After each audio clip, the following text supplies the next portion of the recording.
Right now, Israel is preparing for an all-out invasion into Gaza by land, air, and sea.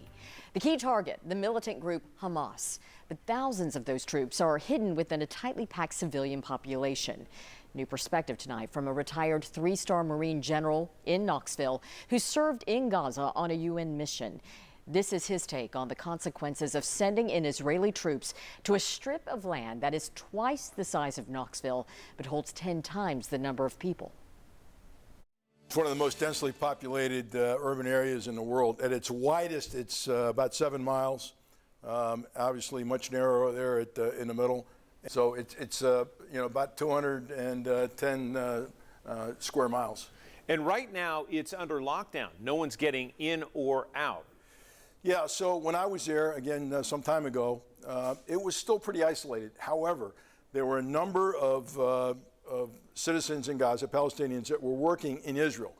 And one of our jobs as a UN observer is we would be at those gates, at Eretz Gate, watching Palestinian Gazans go to work every day in Israel, but they had to be back at night.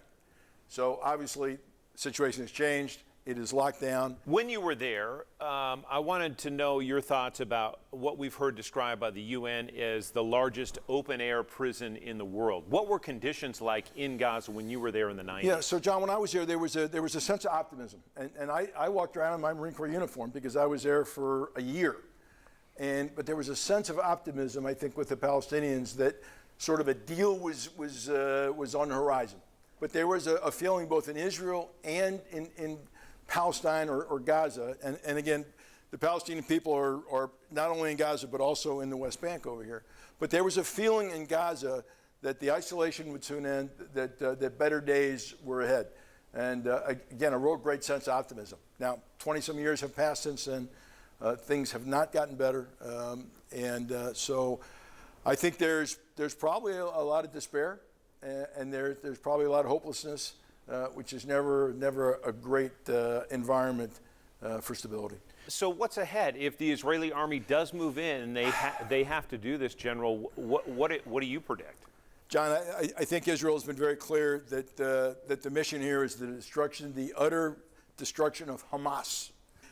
You have to understand too that 2.5 million or 2.2 million Palestinian citizens, the majority of which are non-combatants and have really nothing to do with this, are going to be in the middle of that fight. And there's nowhere to hide. There's nowhere to go.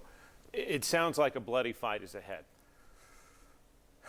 for civilians and members of the military.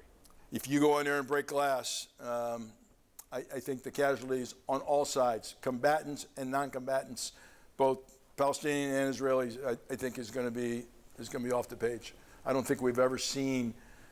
To my understanding, I've never seen a military operation that is staring down the barrel of something of this scope and magnitude.